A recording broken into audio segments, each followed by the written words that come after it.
Hello friends. अभी पहले फकीर की अद्भुत आप बीती सुनकर पैदा होने वाले आश्चर्य से लोग उबरे नहीं थे कि जुबैदा ने दूसरे फकीर से कहा कि तुम बताओ कि तुम कौन हो और कहाँ से आए हो। उसने कहा कि आपकी आज्ञानुसार मैं आपको बताऊंगा कि मैं कौन हूँ, कहाँ से आया हूँ और मेरी आँख कैसे फूटी। मैं एक बड़े राजा का पुत्र था। बाल्यकाल ही से मेरी विद्यार्जन में गहरी रुचि थी। अतएव मेरे पिता ने दूर दूर से प्रख्यात शिक्षक बुलाकर मेरी शिक्षा के लिए रखे। थोड़े ही समय में मैंने न केवल लिखना पढ़ना सीख लिया बल्कि कुरान शरीफ भी कंठस्थ कर लिया।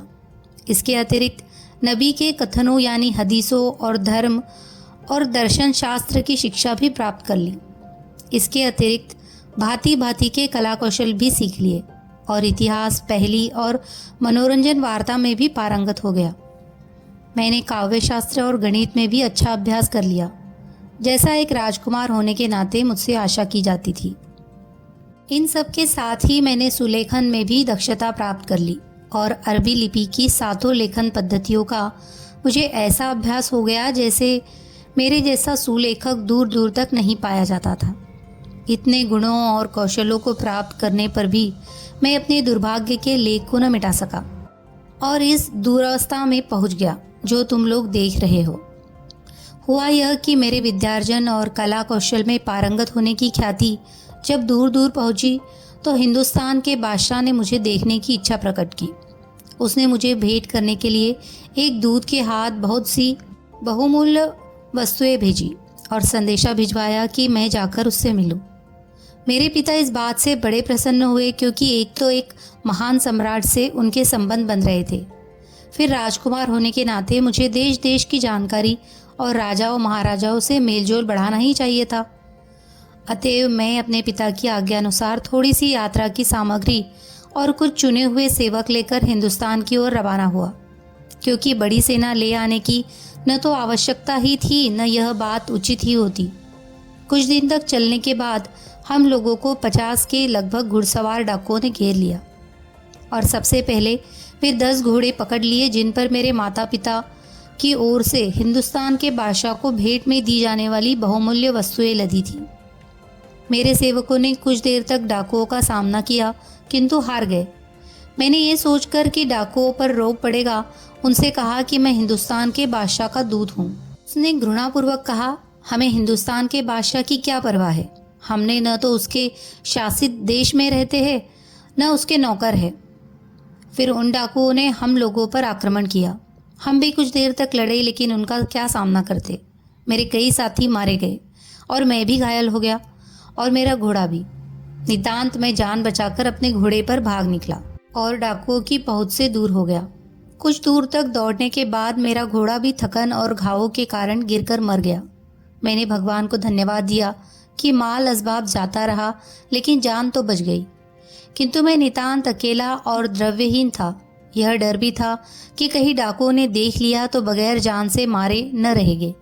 इसीलिए किसी तरह कपड़ों की पट्टी फाड़कर अपने घाव बांधे और एक ओर कूद चल दिया। शाम को एक पहाड़ की गुफा के पास पहुंचा और रात उसी गुफा में बिताई। सुबह को उठा, जंगली फल खाकर भूख मिटाई और चल पड़ा। कई दिन तक इसी तरह भटकता रहा। फिर एक बड़े नगर में पहुंच गया जो बड़ा सुशोभित लग रहा था। वहाँ एक नदी भी बहती थी जिससे वह प्रदेश हरा भरा और धन धान्य से पूर्ण था। मैं नंगे और बिवाइयों से फटे पाँव, बड़े बालों और दाढ़ी तथा गंदे फटे वस्त्रों के साथ उस नगर में गया कि मालूम करूं यह कौन सा देश है और यहाँ से मेरा देश कितना दूर है। यह सोचकर मैं एक आदमी के पास जो सरकारी लिपिक था और शहर में आने जाने वालों का हिसाब रखता गया। उसने मेरा वृतांत पूछा और मैंने सब कुछ जो मुझ पर बीता था उससे बताया। उसने धैर्यपूर्वक मेरी बातें सुनी, किंतु फिर उसने जो कुछ कहा उससे मेरे हृदय में शांति आने की जगह भय भर गया। उसने कहा कि तुमने मुझे अपना पूरा हाल बता दिया है, सो तो ठीक है, लेकिन यहाँ के किसी और व्यक्ति को कुछ न बताना, क्योंकि यहाँ का बादशाह तुम्हारे पिता का शत्रु है और उसे तुम्हारा पता चला तो तुम्हारे साथ बुरी बीतेगी। मैंने उस बूढ़े लिपिक को बहुत धन्यवाद दिया कि उसने मुझ पर दया दिखाई और मुझे खतरे से चेतावनी दे दी। मैंने उससे वादा किया अब मैं यहाँ के किसी आदमी को अपनी सच्ची कहानी नहीं बताऊंगा। वह लिपिक यह सुनकर प्रसन्न हुआ। मेरा भूख से बुरा हाल हो रहा था, इसीलिए उसने अपने घर से खाना लाकर मुझे खिलाया और वहीं एक कोने में लेटकर थकावट दूर करने को कहा। मैंने ऐसा ही किया। जब मेरे शरीर में शक्ति और स्फूर्ति आ गई तो मैं फिर उसके पास गया। उसने पूछा कि तुम्हें कोई हुनर ऐसा आता है जिससे तुम अपनी जीविका चला सको। मैंने साहित्य, काव्य, कला, व्याकरण, सुलेखन आदि की निपुणता की बात कही तो उसने कहा, यह सब यहाँ बेकार है। यहाँ विद्या की कोई पूछ नहीं। तुम्हें इस विद्या से एक पैसा भी यहाँ नहीं मिलेगा। उसने कहा कि तुम शरीर से तगड़े हो, तुम्हें चाहिए कि एक जांघिया पहनकर जंगल में चले जाओ और लकड़ियाँ काटकर शहर में लाकर बेचा करो। उससे तुम्हें इतनी आय तो हो ही जाएगी कि किसी का आश्रय लिए बगैर अपना खर्च चला लो। कुछ दिन इसी प्रकार दुख उठाकर मेहनत करके समय बिताओ। आशा है कि इसके बाद भगवान तुम पर कृपा करेगा और तुम फिर सुख समृद्धि प्राप्त करोगे। मैं तुम्हारी इतनी सहायता कर दूंगा कि तुम्हें एक कुल्हाड़ी और रस्सी दे दूं। मरता क्या न करता। यद्यपि यह कार्य मेरे योग्य किसी प्रकार नहीं था, फिर भी मैंने यह करना स्वीकार कर लिया क्योंकि कोई और रास्ता नहीं था। दूसरे दिन लिपिक ने मुझे एक जांघिया, एक कुल्हाड़ी और एक रस्सा लाकर दे दिया और मेरा परिचय थोड़े से लकड़हारों से करा दिया और कहा कि इस आदमी को भी लकड़ी काटने के लिए साथ ले जाया करो। मैं लकड़हारों के साथ जंगल में जाता और लकड़ियाँ काटकर उनका गट्ठा बनाकर शहर में ला बेचने लगा। मुझे एक गट्ठे का मूल्य 1 स्वर्ण मुद्रा मिलती थी। यद्यपि जंगल उस शहर से दूर था, तथापि नगर निवासी बड़े आलसी थे और श्रम करने के अभ्यस्त न थे, इसीलिए लकड़ी शहर में बहुत महंगी मिलती थी। कुछ ही दिनों में मेरे पास काफ़ी स्वर्ण मुद्राएं हो गई, जिनमें से कुछ अपने उपकारी लिपिक को मैंने दे दी। इसी प्रकार मेरा 1 वर्ष व्यतीत हो गया। एक दिन लकड़ी काटते काटते अपने साधारण स्थान से आगे बढ़ गया। आगे का जंगल मुझे और अच्छा लगा। मैंने एक वृक्ष काटा। जब उसकी डालें और तना कट चुका तो मैंने उसकी जड़ भी काट कर ले जानी चाहिए। कुल्हाड़ी चलाते चलाते मुझे एक लोहे का कड़ा दिखाई दिया और मिट्टी हटाई तो देखा कि कड़ा लोहे के दरवाजे में लगा है। मैंने जोर लगाकर उसे ऊपर उठाया तो नीचे जाती हुई सीढ़ियाँ दिखाई दी। मैं रस्सा और कुल्हाड़ी सहित नीचे उतर गया। नीचे एक बड़ा मकान था जिसमें ऐसा प्रकाश हो रहा था जैसे वह धरती के ऊपर बना हो। मैं आगे बढ़ता गया तो देखा कि सामने एक बारादरी है जिसके पाए संगे मूसा के बने हुए हैं और खंबे नीचे से ऊपर तक खालिस सोने के बने हैं। बारादरी में एक अत्यंत रूपवती स्त्री बैठी थी। मैंने उसे देखा तो ठगा सा रह गया। मैंने उसके निकट जाकर अभिवादन किया। स्त्री ने मुझसे कहा, तुम कौन हो, मनुष्य या जिन? मैंने सिर ऊपर उठाकर कहा, हे सुंदरी, मैं मनुष्य हूँ, जिन नहीं हूँ। वह स्त्री शोकयुक्त स्वर में बोली, तुम मनुष्य हो तो यहाँ मरने के लिए क्यों आए हो? मैं यहाँ 25 वर्षों से रह रही हूँ और इस काल में तुम्हारे सिवाय और कोई मनुष्य नहीं देख सकी हूँ। उस स्त्री के अनुपम रूप के साथ ही उसके स्वर की मधुरता का मुझ पर ऐसा प्रभाव पड़ा कि कुछ देर तक मेरे मुंह से कोई बात नहीं निकली। कुछ देर में स्वस्थ होकर मैंने उस स्त्री से कहा, सुंदरी, मुझे तुम्हारा कुछ हाल नहीं मालूम, किंतु तुम्हारे दर्शन मात्र से मुझे अतीव सुख मिला है और मैं अपना सारा दुख दर्द भूल गया हूँ। मेरी अतीव इच्छा है कि तुम्हें यहाँ से छुड़ा दूँ, क्योंकि यह स्पष्ट है कि तुम यहाँ सुखी नहीं हो। और मैंने अपना सारा जीवन वृत्त उस स्त्री के समक्ष वर्णन किया। मेरा पूरा हाल सुनने के बाद वह स्त्री ठंडी सांस भरकर बोली, शहजादे, तुम ठीक कहते हो, यह मकान जादू का है और यहाँ प्रचुर धन और समस्त सुविधाएं उपलब्ध है। फिर भी मुझे यहाँ रहना तनिक भी पसंद नहीं। तुमने आबनूस के द्वीपों के बादशाह अबू तैमुरस का नाम सुना होगा। मैं उसकी बेटी हूँ। मेरे पिता ने मेरा विवाह अपने भतीजे के साथ कर दिया। जब मैं शादी के बाद अपने पति के घर जाने लगी तो रास्ते में मुझे एक दुष्ट जिन ने उड़ा लिया। मैं भय के कारण लगभग 3 पहर तक अचेत रही। जब मुझे होश आया तो मैंने अपने को इस मकान में पाया। अब केवल उसी जिन के साथ मेरा उठना बैठना है। यह सारा धन और सुख सामग्री जो यहाँ दिखाई देती है मुझे कुछ भी संतोष नहीं दे पाती। हर 10वें दिन जिन यहाँ आता है और मेरे साथ रात बिताता है।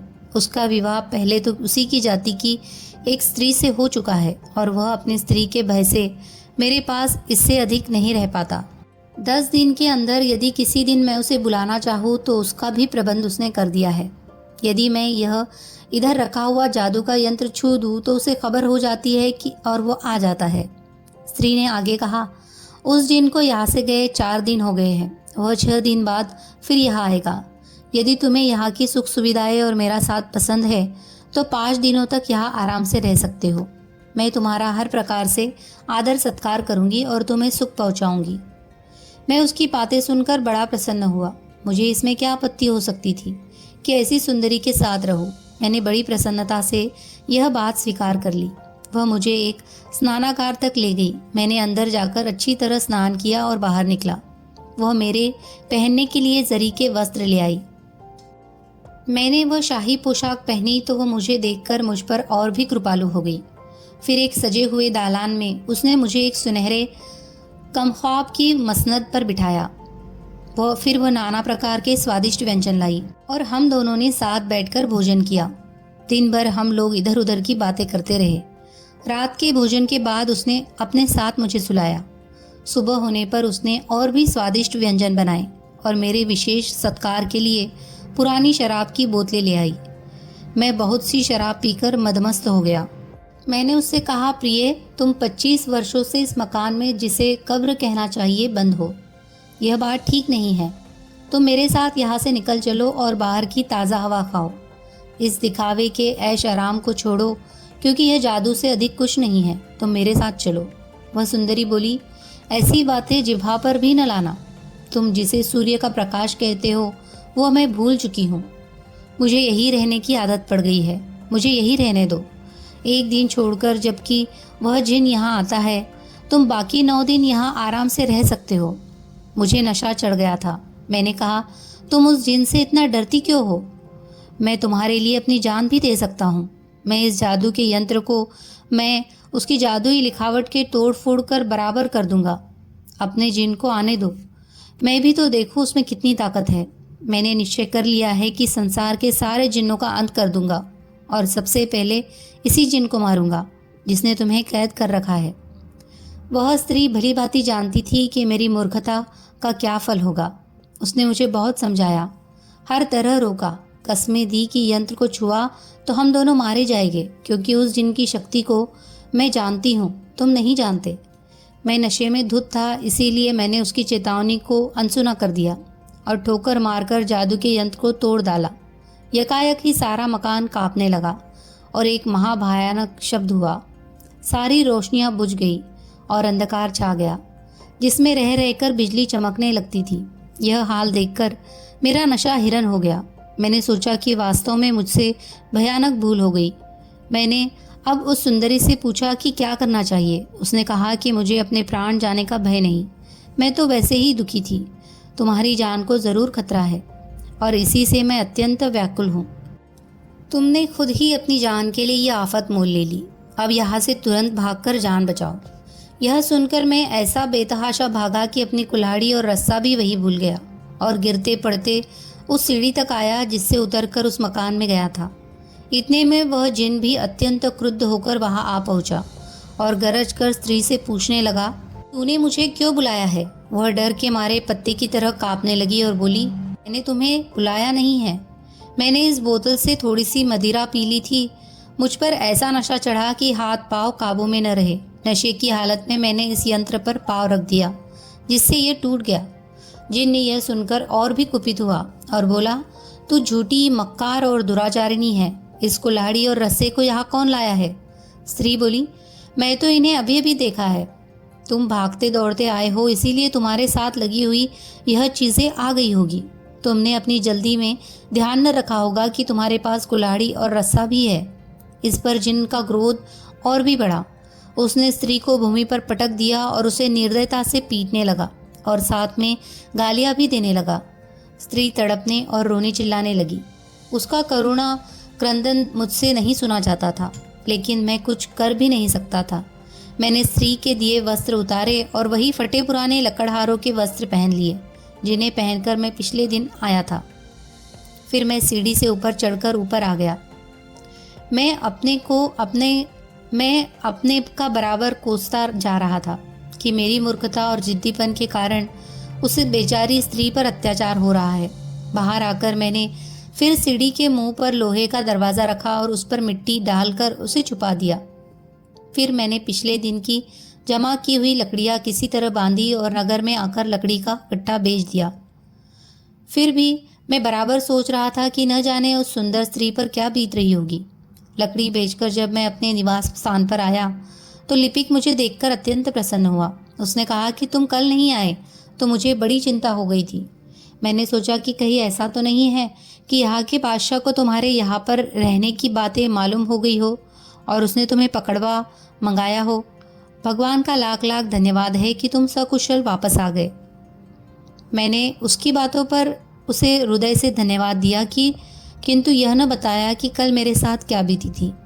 मैं अपने कमरे में चला गया और फिर उसी शोक में निमग्न हो गया कि मैंने अपने दुराग्रह से अपनी उपकारिणी स्त्री को कैसा दुख पहुंचाया, और अगर मैं वह यंत्र न तोड़ डालता तो उस राजकुमारी पर भी दुख न पड़ता और मैं 5 दिन बड़े सुख से रहता। मैं यह सोच ही रहा था कि लिपिक मेरे पास आकर कहने लगा कि एक बूढ़ा एक कुल्हाड़ी और रस्सा लेकर आया है और कहता है कि तुम शायद इन्हें जंगल में भुलाए थे, लेकिन वह इन चीज़ों को तभी वापस करेगा जब तुम बाहर चलकर उसे इनकी पहचान बताओगे। यह सुनकर मेरा चेहरा पीला पड़ गया और मैं भय के कारण सिर से पांव तक थरथर कांपने लगा। लिपिक ने मुझसे कहा, यह तुम्हें क्या हो रहा है? मैं अभी उससे उत्तर भी न दे सका था कि कमरे की धरती फट गई और बूढ़ा जिन मेरे बाहर आने की राह न देखकर कुल्हाड़ी और रस्सी लिए वही आ गया। उसने मुझसे कहा, तू जानता है मैं कौन हूँ? मैं ऐसा वैसा जिन नहीं हूँ, स्वयं इब्लीस का दौहित्र हूँ। तू जानता है कि इब्लीस सारे जिनों और दैत्यों का सरताज है। बोल, यह कुल्हाड़ी और यह रस्सा तेरे है या नहीं? मैं उसे देखकर ऐसा भयभीत हुआ कि मेरी वाक शक्ति ही समाप्त सी हो गई और मैं अचेत होकर गिरने लगा। जिन ने मेरे होश में आने की प्रतीक्षा नहीं की। वह मुझे कमर से पकड़कर ले उड़ा और 2 क्षण में ही मैं इतने ऊंचे पर्वत पर ले जाकर रख दिया गया जिस पर चढ़ने में महीनों लगते। फिर उसने पहाड़ की चोटी पर पाँव पटका, इससे धरती फट गई। जिन मुझे लेकर उस गड्ढे में उतर गया और पलक झपकते ही मुझे उठाए हुए उस मकान में आ गया जहां मैं राजकुमारी के साथ पिछला दिन बिताया था। यह देखकर मेरे दुख का पारावार न रहा कि राजकुमारी अब भी जमीन पर पड़ी तड़प रही थी और अधमरी सी अवस्था में चीख पुकार कर रही थी। उस जिन ने कहा, देख, यह कुल्टा तुझ पर मोहित थी। स्त्री ने मुझ पर सरसरी निगाह डालकर कहा कि मैं इसे बिल्कुल नहीं जानती, इससे पहले मैंने कभी इसे नहीं देखा। जिन बोला, तो झूठी है जो कहती है इसे कभी नहीं देखा। इसी आदमी के कारण तेरी जान जाएगी। स्त्री ने कहा कि तुम किसी न किसी बहाने से इसे मार डालना चाहते हो, इसी से मुझसे झूठ कहलवा रहे हो। जिन ने कहा कि अगर तू वास्तव में इससे अपरिचित है तो तलवार उठा और इसका सिर काट दे। राजकुमारी ने कहा, मुझसे तलवार कहाँ उठेगी? इसके अतिरिक्त यह कैसे हो सकता है कि मैं किसी निर्दोष व्यक्ति के प्राण लूँ? जिन ने कहा कि ऐसी हालत में भी तू इसे मारने से इनकार करती है, इसी बात से तेरा पापाचार सिद्ध होता है। फिर जिन ने मुझसे कहा कि तू इस स्त्री को जानता है या नहीं? मैंने जी में सोचा कि राजकुमारी स्त्री होकर भी इतना साहस दिखा रही है, मैं मर्द होकर यदि इसका भेद खोलूं तो इससे अधिक अशोभनीय क्या होगा। इसीलिए मैंने भी कहा कि मैंने इससे पहले इस स्त्री को कभी नहीं देखा है। जिन बोला, अगर तू सच कहता है तो उठा तलवार और काट दे इसका सिर। मैं मन में सोचने लगा कि यह तो अत्यंत अनुचित बात होगी कि उस स्त्री को जो मेरे कारण इस दुख में पड़ी थी अपने हाथ से मारूं। स्त्री ने मुझे से संकेत से कहा कि तुम सोच विचार न करो, मेरी जान बचने की ही नहीं है। तुम अपने हाथ से मुझे मार डालो और इस प्रकार अपनी जान बचाओ, मुझे इसी में संतोष मिलेगा। किंतु मैं ऐसा न कर सका। मैं 2 पग पीछे हट गया और तलवार हाथ से फेंककर जिन से बोला, तुमने मुझे बिल्कुल कायर पुरुष समझ लिया है कि तुम्हारे कहने भर से किसी अपरिचिता को मार डालूं। फिर इस सुंदरी की तो तुमने वैसे ही दुर्दशा कर रखी है, मैं इस पर क्या हाथ उठाऊं? तुम्हें अधिकार है कि जो चाहे वह करो, किंतु इस प्रकार का काम मुझसे न होगा। जिन ने कहा, तुम दोनों ही मेरे क्रोध को निरंतर बढ़ा रहे हो। तुम शायद ये नहीं जानते कि मुझ में कितनी शक्ति है। यह कहकर उस अत्याचारी ने स्त्री के दोनों हाथ काट डाले। वह अधमरी तो पहले ही से हो रही थी, यह चोट खाकर तुरंत मर गई। मैं यह देखकर मूर्छित हो गया। कुछ होश आया तो मैंने जिन से कहा कि अब तुम मुझे भी मार डालो और अपना क्रोध शांत करो। जिन ने कहा, हम लोगों का नियम है कि जब किसी को व्यभिचार का दोषी पाते हैं तो उसका वध कर देते हैं। तुम पर मुझे व्यभिचार का संदेह भर है, इसीलिए तुझे मारूंगा नहीं, किंतु मानव नहीं रहने दूंगा। अब तू कुत्ता, गधा, सुअर या जो भी पशु पक्षी बनना चाहे बता दे, मैं तुझे वही बना दूंगा। मैंने उसका क्रोध कुछ कम होता देखा तो बोला, जिनों के सरताज, मेरी प्रार्थना है कि एक भले आदमी ने अपने बुरा करने वाले के साथ जैसे उपकार किया था वैसे ही तू मुझे क्षमा कर दे और मुझे आदमी ही रहने दे। जिन ने कहा, यह भले आदमी का क्या किस्सा है। मैंने बताना शुरू किया। अगर आप भी भले आदमी का किस्सा सुनना चाहते हैं तो हमारी आने वाली अलिफ लैला की कहानी सुनिए। और अगर आपको हमारी कहानियाँ पसंद आ रही हो तो हमारे चैनल को सब्सक्राइब कीजिए, लाइक कीजिए, शेयर कीजिए और कमेंट कीजिए। धन्यवाद।